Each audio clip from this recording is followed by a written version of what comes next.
Hey, couldn't help it. I had to come back because I just received in the mail something I finally broke down and bought on LP because I've been wanting it forever. It's a reissue, but this is truly one of the best krautrock space acid albums that I've ever heard. And now I talk like that a lot, but this definitely, I think, in my honest opinion, this is better than Mythos. Both of them. Um, I've had it on CD for quite a while, which is this Dom, Edge of Time. I don't know if this is in Julian Cope's Krautrock sampler. He may not have dug deep enough to get this one just yet. This is one of the best German space rock albums I have ever heard. I mean, it really gets out there. And I picked it up. This is a Second Battle reissue. That's one of those reissue labels that does it really, really right. I think this came out in 1972. This is so lethargic. I mean, this is one of those records where the trip is so intact that there are points where you forget where you are. This is so good, and I am so pleased, double vinyl, to pick it up on vinyl. It was not cheap. 180 gram, possibly 200 gram. This is at least 180. Yeah, it's 180 gram for sure. Like I said, Second Battle, who also did the CD issue, which I've had for several years now. Bang up job. This, for krautrock collectors, once you hear it, that'll take care of it, all right? I know I'm not steering you wrong at all. I'm telling you, you folks that want that trip looking for a trip to take, things like Faust, but this one is very unique. You know, somewhere in the area of Asura Temple, Popol Vuh, and Gila. Shit is tough. I grabbed some more records out of my collection that I just, I keep thinking about showing records and I don't show them. It's like I keep thinking I'll get to it. So here's some that, rather than keep waiting, I'll just show. These are some of my favorite records, and I'll be popping them out because I want to show them. This is, again, another progressive rock, fantastic album. This is one of my favorites. It's the band Hosono and the album Palepoli. This is a reissue. Man, well, it'd be great to have an original. A friend of mine in Japan, that's where I first heard this, was in Japan. A friend of mine had an original, and it just blew my head. I believe it's side 2, which is a side-long track. It's like doesn't sound like Supper's Ready by Genesis, but it's like that. It's very ambitious, and they pull it off. Hosono is definitely one of the premier prog rock bands from the 70s of Italy, along with PFM and Banco and Biglietto Inferno and bands like this. This is one of my favorites. Been waiting to show that. Another album that I love, Mark Nossi. He's a percussionist. I believe he was in a band called Dark, and this is an album called Asura. The players on this album along with him are jazz players, but this is something a little bit beyond jazz, if you ask me. Yeah, it's jazz, but it's in that netherworld where it's not progressive rock, but improvisation, but not advanced. This shit is tight. Playing with him on this album, I have to put on these big ugly glasses, excuse me. Trilok Gurtu, the percussionist from India. David Torn on guitar, yeah. Akam Kuhn on piano, and Marcus Stockhausen on trumpets. It's a top-notch group of musicians, and this is very distinct. I love this album. It kind of starts off slow and creepy, and the next thing you know, things are really, really moving, and the playing is brilliant, and the idea is coming out. It's just brilliant. One of my favorite bass players that I don't hear talked about much is brother Cecil McBee, and this is one of his solo albums that is hard to find, but again, I think you can find it in Mutima on the Strata East label, great jazz label. And Cecil McBee, I didn't study up to tell you who he's played with. I haven't listened to this in a long time. I pulled it because it's like one that I love from the past. McBee has played with some major folks. And on here he has George Adams, yeah. Onaje Alanguns on piano. Lawrence Killian. Okay, this isn't no messing around, you know. And his bass playing is top of the heap. Top of the heap. When it comes to jazz, the other people I think of right away when I think about him are people like Ron Carter, and I see him in my head, but he's not coming to mind right away. This man is an excellent player, and I'm going to play this because it's been a long time. I pulled it because I love it so much, but I can't speak on it because I need to play that baby. Okay, along the same lines, I think I saw Ryan Rock's show this, or I haven't watched the video yet, but it looks like it's in his video, May Blitz. This originally came out on Vertigo, but this is the U.S. version on Paramount, and my copy is my copy is inherited, and it's slightly beat, the cover. But this is some good old bluesy hard rock from the UK. The type of thing I don't listen to too much, but I like collecting Vertigo and Vertigo-related things. I inherited this, so very happy to inherit it. And when you put it on, it's great. It's just that I'm not often in the mood to play this, but I wanted to show this is pretty collectible. May Blitz. Now here's a band that I like and just listened to recently. I think these guys are from the 90s. An offshoot of the band The House of Love, Levitation. Is this Need for Naught? Yeah, Need for Naught. Oh, this sounds like the cover.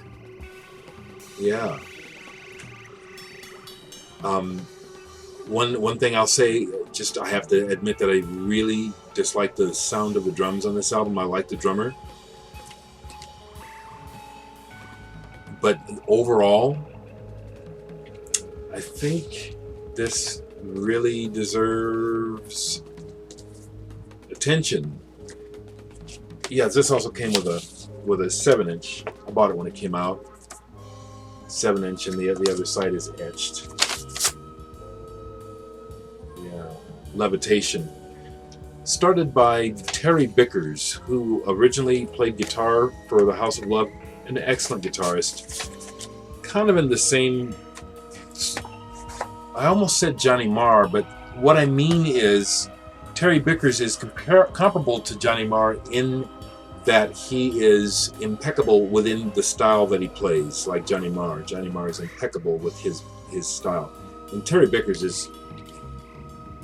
This is something that... Why don't I ever hear anybody talking about this album?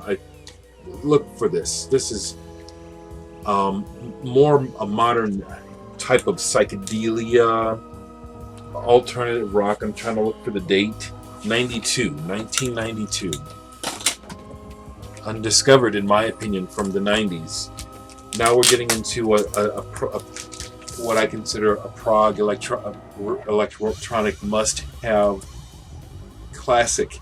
Helden from France, Richard Pinhas. Aletheia. I don't know how you really pronounce this. I believe this is their first or second album. And again, at the time, when he starts off there, he's paying a big debt to Robert Fripp and King Crimson as far as influences. But to his credit, in trying to do a Fripp thing, he has come up with his completely unique and own style. And really draws you in. Some really beautiful, but also stony guitar, long drawn out, cool stuff. Aletheia, I believe is how you say this. This is an original on the Eurus label. Yes, this is an original. I'm going to keep going. show these records to y'all. These are some of my favorites. Judy Henske and Jerry Yester, who was in The Love and Spoonful. Farewell Aldebaran, one of the first things that Frank Zappa released on his straight label. As you see by the cover, this is an original. It's a cutout. What I mean by cutout is literally that. When the requisite amount of copies of this album were not sold when it was released, it was sent back to the manufacturers, I believe, and resold at a discount. In order to show that it is discounted, that it's a resale, they would either punch a hole in the record or cut the corner. Therefore, the word cutout, the term cutout. Oh, this record is awesome. Haven't played it in a while. This record is just excellent. I remember that about it. It's just potent. You put it on, and her voice and the songs and the many different styles of music. It's not one style that they play. I even think that there's ragtime on here even. Really excellent songwriting and playing and creative arrangements. This is, for very good reason, this is considered very collectible. Happy to say I've got an original of it. Because I have so much ECM, I'm just trying to kind of chip away at showing some of the ECM because it's such a fantastic jazz and contemporary music label. And that's what ECM stands for, Editions of Contemporary Music. I love Conference of the Birds by David Holland and have that one. Here's another one that I love by David Holland, and it's him in duets with the bassist Barry Phillips. Music for two basses. You would think that an album of just two basses is going to be like, I don't think so. You want to learn something? Here we go. You know what I'm talking about? These brothers have something to say. This is dynamite. And another early one. This is number 11. This is the 11th release on the ECM label. Okay, I wanted to pull this one. I'm not sure if I showed it recently, but I'm showing it again because as I've enthused this summer going out to Los Angeles and seeing Yellow Magic Orchestra, they're among my favorites. Haruomi Hosono, bass player, is the man who started the band and has a deep, rich history in rock in Japan. And he is one of my favorite composers and just one of my favorite artists. This is one of his series of electronic soundtrack or scores for ballet. He's done a ton of work with many different mediums. Endless Talking is fantastic. I cannot compare this to anything. I do know that Vinyl Disorder, my brother Carl in Leeds, ooh, I really think you would love this, Carl. Judging by the stuff that you've been buying lately, some of that amazing electronic stuff that you've been getting, this is absolutely wonderful. It is available. I say electronic, but I'm hearing in my mind as I listen to some of the music, there's a lot of piano, percussion, instruments I can't identify, and that's why I say electronics. They could be things that are being created acoustically, but it's so creative, the Endless Talking. When we talk about jazz, I believe that Freddie Hubbard is a household name when it comes to jazz. I don't think this is a household Freddie Hubbard album, though. This is a collaboration he did with the avant-garde composer Ilan Mimaroglu, Sing Me a Song of Songmu. This is brilliant. The melding of jazz, electronics, spoken words, sung, poetry. The quickest way I could speak on this is that it's a treatise on the human tragedy, oppression, slavery, people's rights not being honored. This is heavy. This is heavy. And this is my favorite Freddie Hubbard album. And just a couple more here. Another jazzer here. go through spurts. I love space and psychedelic music all the time. Like, I always keep explaining myself, and I just really am glad that I can, whether it's appreciated or not. I appreciate these opportunities to talk about me and explain myself, because I have always felt, and still feel, mostly completely misunderstood as an individual, as a person. I bet you some of y'all do too. And really want to be understood. So something else I want to say before I show the next record about me is, because of my life experience, I relate more to the anger of punk as opposed to the kind of the longing and what I see as lustful underbelly of blues. It seems like a lot of blues is about being done wrong by a woman or a man, which I know is the human, it's the human play. We need each other, but the whole idea of stupid relationships and just trying to get a piece of ass, and then going through all the changes behind what happens when you, in my opinion, get together with people in a manner that's disrespectful. Let me just say it, That's just stupid, and I don't relate to that. That's a big part of what I get out of the blues. Whereas why I like punk and what I related to about it, I took it very seriously, was the anger part. The anger part. I'm a loving person, and I try to be peaceful, and I have a lot of peace, but I also have a lot of anger, if you haven't picked up on that. And it's justified anger, at injustice, at man's inhumanity to man, our hypocrisy, and our just blatant lie to people, boldface. I'm gonna do this for you, and I'm stabbing you in the back at the same time. You know what I'm saying? Oh no.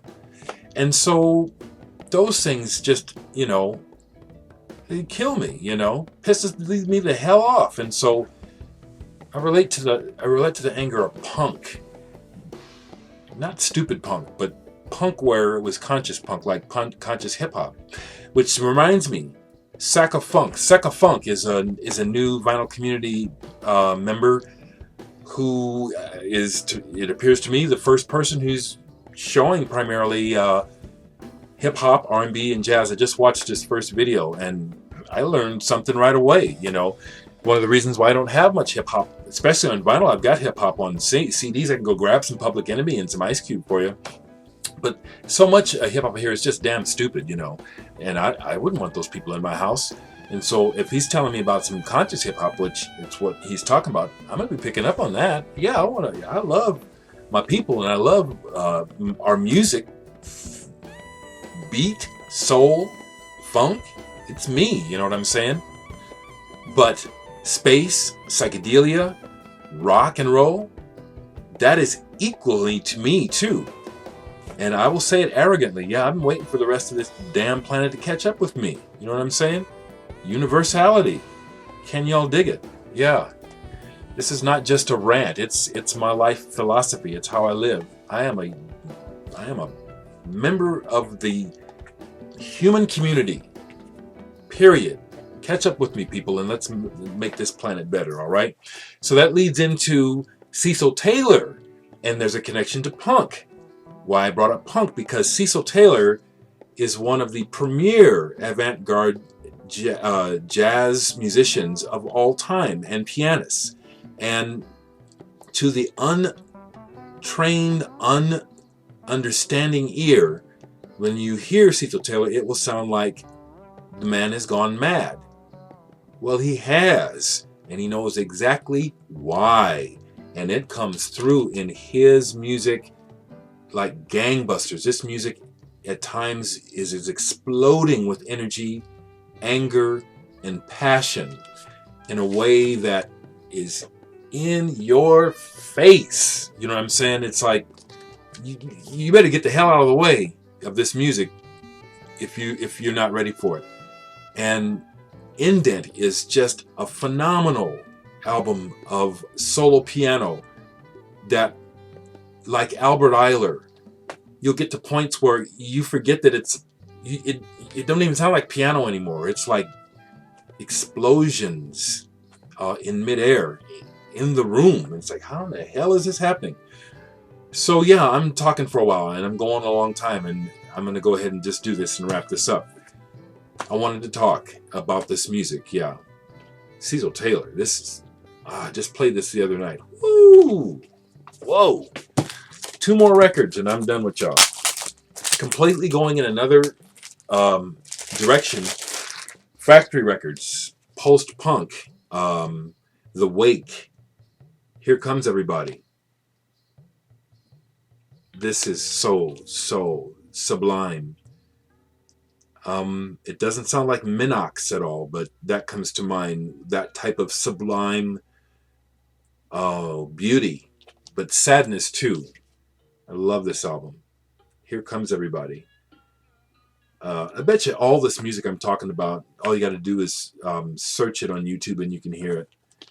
Last thing I'll show is another in one of my electronic music records. Ruth White, who was an educator in electronic music.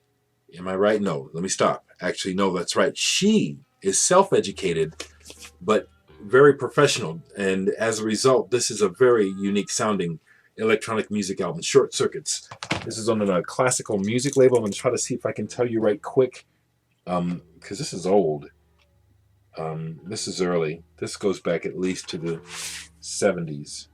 And it's not showing me the date right quick. But this is, again, for you folks loving, actually, if you like Tomita and Jean-Michel Jarre, or if you like the more outside stuff, check this one out. Short Circuits by Ruth White. Okay, folks. Oh, the last thing I want to say, if you make it this far, see, that's why I usually don't like to go this long, but I was recently personal message by a fellow from, I can't remember, but over in the East, and he asked for some tips on equipment and collecting, and I don't know anything about equipment. Yeah, I really don't. I'm not an equipment nerd. There's a lot of you all on here, so I told him to just search, YouTube for videos and equipment. But the one thing that he asked for collecting tips. The collecting tip that I would say is just try to satisfy your soul. Focus on, rather than following trends or what other people are listening to, if people lead you to something that you like, pay attention to that, but collect what you want. That's my opinion. There are folks that will say, well, maybe you want to have a well-rounded collection, and maybe that's the approach you want to take, where you're trying to have different genres, that you have country, blues, folk, rock, etc., just to have it, I suppose, to be well-rounded. But I'm more of the mind to say, yes, check out many types of genres, be completely open-minded, but allow your well-roundedness to reflect who you are, as opposed to who you think you should be. I love your comments, and I love you all.